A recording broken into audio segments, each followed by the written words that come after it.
Welcome to মৌলিক study. মৌলিক স্টাডিতে তোমাদের সবাইকে স্বাগত। আজকে 5ই জানুয়ারি 2024-এর কারেন্ট অ্যাফেয়ার্সের ইম্পর্টেন্ট প্রশ্ন নিয়ে চলে এলাম। চলো শুরু করা যাক। 1 নম্বর প্রশ্ন, বিশ্ব ব্রেইল দিবস বা ওয়ার্ল্ড ব্রেইল ডে 2024 কবে পালিত হলো? এটা 4 জানুয়ারি পালন করা হলো। বিশ্ব ব্রেইল দিবস 4 জানুয়ারি পালন করা হয় রুশ ব্রেইলের প্রতি গভীরভাবে শ্রদ্ধা এবং রূপান্তরকারী ব্রেইল পদ্ধতির পিছনে যিনি কাজ করেছিলেন তার জন্য। 1809 সালে ফ্রান্সের জন্মগ্রহণকারী লুইস ব্রেল শৈশবে তার দৃষ্টি হারানোর জন্য বিভিন্ন প্রতিকূলতার সম্মুখীন হয়েছিলেন। 2018 সালে জাতিসংঘের সাধারণ পরিষদ এটা প্রতিষ্ঠা করেছিলেন। তারপর থেকে প্রতি বছর তার জন্মদিনে 4 জানুয়ারি এটা পালিত হয়ে আসছে। পরের প্রশ্ন 2 নম্বর, সম্প্রতি কে Adani sports and special economic zone limited CEO হিসেবে নিযুক্ত করেছে? এটা হবে না। কাকে সিইও হিসেবে নিযুক্ত করেছিল? Ashwini Gupta. Adani sports and special economic zone limited Adani গুপ্তকে নতুন সিইও হিসেবে নিযুক্ত করেছে। এর আগে সিইও ছিল করণ আদানি। প্রায় 3 দশকের বৈচিত্র্যময় শিল্প অভিজ্ঞতার সাথে অশ্বিনী গুপ্তা স্থায়িত্ব, উদ্ভাবন, গ্রাহক কেন্দ্রিক সমাধানে একজন স্বীকৃত নেতা। বিদ্যুতায়ন, স্বায়ত্তশাসিত ড্রাইভিং এবং ডিজিটাল রূপান্তরে এসপিজিএস এর কৌশলের লক্ষ্যগুলির সাথে সারিবদ্ধভাবে একটি গতিশীল বাজারের কোম্পানিকে অবস্থানকে উন্নত করার জন্য তাকে নিয়োগ করা হয়েছে। এপিএসইজেড এটা হচ্ছে Adani sports and special economic zone limited. এটা ভারতের বহুজাতিক পোর্ট অপারেটর লজিস্টিক কোম্পানি, যা ভারতের আহমেদাবাদে অবস্থিত। প্রতিষ্ঠাতা গৌতম আদানি। প্রতিষ্ঠা হয়েছিল 1998 সাল। পরের প্রশ্ন 3 নম্বর, সম্প্রতি কে ন্যাশনাল লিগাল সার্ভিসেস অথরিটি মানে নালসার নির্বাহী চেয়ারপারসন হিসেবে নিযুক্ত হয়েছেন? এটা হচ্ছে বিচারপতি সঞ্জীব খান্না। ভারতের রাষ্ট্রপতি বিচারপতি সঞ্জীব খান্নাকে ন্যাশনাল লিগাল সার্ভিসেস অথরিটির নির্বাহী চেয়ারপারসন হিসেবে নিযুক্ত করেছেন। বিচারপতি খান্না সুপ্রিম কোর্টের জ্যেষ্ঠতম বিচারপতি, যিনি এসকে কাউলের কাছে এই দায়িত্ব নিয়েছেন। তিনি 25 ডিসেম্বর অবসর নিয়েছেন। তারপর থেকে বিচারপতি খান্না এই পদে নিযুক্ত হচ্ছেন।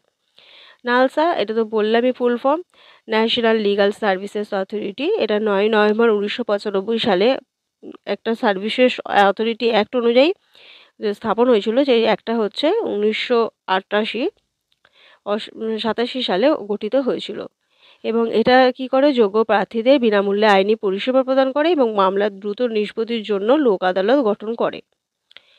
পরের প্রশ্ন 4 নম্বর, সম্প্রতি কে ভারতীয় নৌবাহিনীর পশ্চিম কমান্ডের ফ্ল্যাগ অফিসার হিসেবে কমান্ডিং চিফ হিসেবে নিয়োগের দায়িত্ব নিচ্ছেন? সেটা হচ্ছে ভাইস অ্যাডমিরাল সঞ্জয় জাসজিৎ সিং। মুম্বাইয়ের কোবলায় নৌ এয়ার স্টেশন আইএনএস শিকারাতে আয়োজিত একটি আনুষ্ঠানিক অনুষ্ঠানে ভাইস অ্যাডমিরাল সঞ্জয় জাসজিৎ সিং ভারতীয় নৌবাহিনীর পশ্চিম নৌ কমান্ডের flag officer commanding in chief হিসেবে দায়িত্ব গ্রহণ করছেন। অনুষ্ঠানটি ভাইস অ্যাডমিরাল দীনেশকে ত্রিপাঠীর কাছ থেকে নেতৃত্বে স্থানান্তরকে চিহ্নিত করেছিলেন, যিনি সিইও হিসেবে দায়িত্ব পালন করছেন। এর আগে জাসজিৎ সিং নয়াদিল্লিতে নৌদো সদর দপ্তরের ভাইস চিফের পদে অধিষ্ঠিত ছিলেন। তো ভারতীয় নৌবাহিনীর সম্বন্ধে একটু বলি। এটা প্রতিষ্ঠা হয়েছিল 26শে জানুয়ারি 1950, কিন্তু নৌবাহিনী দিবস পালিত হয়েছে ঠিক আগের মাসে 4 ডিসেম্বর পালন করা হয়। আর নৌসেনার প্রধান হচ্ছেন অ্যাডমিরাল আর হরি কুমার। পরের প্রশ্ন 5 নম্বর, সম্প্রতি বেদ প্রকাশ প্রয়াত হলেন। তিনি কে ছিলেন? তিনি একজন অধ্যাপক ছিলেন। অধ্যাপক বেদ প্রকাশ নন্দ ভারতীয় প্রবাসী একজন আলোকিত ব্যক্তি। তিনি সম্প্রতি মারা গেছেন। 2018 সালে পদ্মভূষণে তিনি ভূষিত হয়েছিলেন এবং তার অসাধারণ কর্মজীবন একাডেমিয়া আন্তর্জাতিক আইন তার প্রতি নিবেদন প্রতিফলিত করে। প্রফেসর নন্দা কলোরাডো ডেনভার বিশ্ববিদ্যালয়ে আন্তর্জাতিক আইনের একজন বিশিষ্ট অধ্যাপক হিসেবে দায়িত্ব পালন করেছেন এবং 1994 থেকে 2008 পর্যন্ত ভাইস প্রভোস্ট হিসেবে তিনি সেখানে কাজ করেছিলেন। পরের প্রশ্ন 6 নম্বর, সম্প্রতি এভিয়েশন অ্যানালিটিক্স ফার্ম সিরিয়া দ্বারা পরিচালিত সময়ানুবর্তিতার ক্ষেত্রে কোন ভারতীয় বিমানবন্দর দ্বিতীয় স্থান অধিকার করেছে? এটা হচ্ছে Hyderabad. Aviation analytics farm Syria দ্বারা পরিচালিত কর্মক্ষমতা পর্যালোচনায় হায়দ্রাবাদ এবং বেঙ্গালুরু বিমানবন্দর যথাক্রমে দ্বিতীয় এবং তৃতীয় স্থান অধিকার করেছে। চতুর্থ স্থানে আছে ইন্ডিয়াগো। 84% বেশি সময় মতো প্রস্থানের সাথে এই বিমানে ভ্রমণের দক্ষতা নির্ভরযোগ্যতার প্রতি প্রতিশ্রুতি হিসেবে এগুলোকে দেওয়া হয়েছে। আর কলকাতার যে বিমানবন্দর সেটা হচ্ছে তোমার এখানে 9ম স্থানে আছে। পরের প্রশ্ন 7 নম্বর, সম্প্রতি আন্তর্জাতিক মুদ্রা তহবিল মানে ইন্টারন্যাশনাল মনিটারি ফান্ড জানুয়ারিতে কোন দেশকে $700 মিলিয়ন বেল আউট ট্রান্স ছেড়ে দেবে? এটা হচ্ছে পাকিস্তানকে। নগদ সংকটে পড়া পাকিস্তান 11 জানুয়ারি এক্সিকিউটিভ বোর্ডের বৈঠকের সময় আন্তর্জাতিক মুদ্রা তহবিল থেকে একটি গুরুত্বপূর্ণ $700 মিলিয়ন বেল আউট ট্রান্স পেতে প্রস্তুত। বিদ্যমান $3 বিলিয়ন স্ট্যান্ড বাই অ্যারেঞ্জমেন্টের অধীনে বিতরণ করা হবে। পাকিস্তানের সংগ্রামী অর্থনীতি অত্যন্ত প্রয়োজনীয় আর্থিক সহায়তা প্রদান করবে। ইন্টারন্যাশনাল মনিটারি ফান্ড এটা হচ্ছে প্রতিষ্ঠা হয়েছিল 1944 সাল। এটা হচ্ছে জাতিসংঘ প্রতিষ্ঠা করেছিলেন। আর পাকিস্তান সম্বন্ধে একটু বলি, এটি দক্ষিণ এশিয়ার একটি রাষ্ট্র। প্রধানমন্ত্রী শেহবাজ শরীফ, রাজধানী হচ্ছে ইসলামাবাদ, অফিসিয়ালি ভাষা হচ্ছে উর্দু এবং ইংরেজি। পরের প্রশ্ন 8 নাম্বার। সম্প্রতি কোন কোম্পানি মেডিকেল ডিভাইস আমদানি সহজ করার জন্য ন্যাশনাল সিঙ্গেল উইন্ডো সিস্টেম উন্মোচন করেছে? এটা হচ্ছে TCS অর্থাৎ টাটা কনসালটেন্সি সার্ভিসেস। ভারতের central drugs standard control organisation national single window system চালু করতে চলেছে, যা একটি unified portal Tata consultancy services দ্বারা পরিকল্পিত হয়েছে চিকিৎসক ডিভাইসের আমদানিকে প্রভাবিত করার জন্য। উদ্যোগটির লক্ষ্য হচ্ছে বিনিয়োগকারীদের জন্য একটি কেন্দ্রীভূত প্ল্যাটফর্ম তৈরি করা, ব্যবসার সহজতা বৃদ্ধি করার জন্য। TCS এটা হচ্ছে ভারতীয় বহুজাতিক তথ্য প্রযুক্তি পরিষেবা এবং পরামর্শকারী সংস্থা, যার সদর দপ্তর মুম্বাইয়ে অবস্থিত। প্রতিষ্ঠাতা হচ্ছে JRD tata, Fakirchand Kohli. CEO হচ্ছে বর্তমানে কৃতিবাসন, সদর দপ্তর মুম্বাই এবং প্রতিষ্ঠা হয়েছিল 1968 সাল।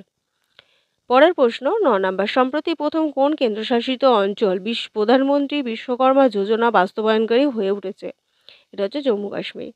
জম্মু কাশ্মীর প্রধানমন্ত্রী বিশ্বকর্মা যোজনা বাস্তবায়নের জন্য প্রথম কেন্দ্রশাসিত অঞ্চল হয়ে উঠে তার কারিগর এবং কারিগরদের প্রাণবন্ত সম্প্রদায়ের ক্ষমতায়নের দিকে একটি গুরুত্বপূর্ণ পদক্ষেপ নিয়েছে।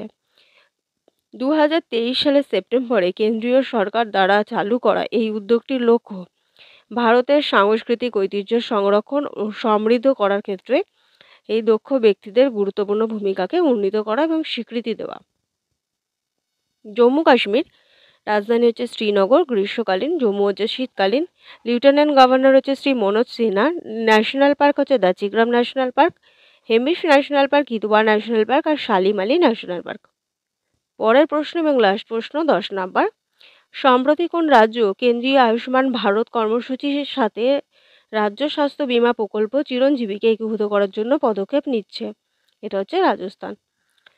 রাজস্থানের নবনির্বাচিত বিজেপি সরকার কেন্দ্রীয় আয়ুষ্মান ভারত কর্মসূচির সাথে তার রাজ্য স্বাস্থ্য বীমা প্রকল্প চিরঞ্জীবীকে একীভূত করার জন্য একটি পদক্ষেপ নিচ্ছে। এই পদক্ষেপে কেন্দ্রীয় স্বাস্থ্য মন্ত্রকের কাছ থেকে মুলতুবি থাকা অনুমোদনের লক্ষ্য হলো আয়ুষ্মান ভারত মুখ্যমন্ত্রী চিরঞ্জীবী স্বাস্থ্য বীমা প্রকল্পে একটি ঐক্যবদ্ধ উদ্যোগ তৈরি করা। কর্মকর্তারা প্রকাশ করেছে যে সম্মিলিত যে স্কিমটি চিরঞ্জীবী, সেটার সুবিধাগুলো বজায় থাকবে এবং বেসরকারি ও সরকারি উভয় হাসপাতালে 25 লক্ষ বীমা কভার করা হবে। তো এটা রাজস্থান সরকার এই সিদ্ধান্তটা নিয়েছে।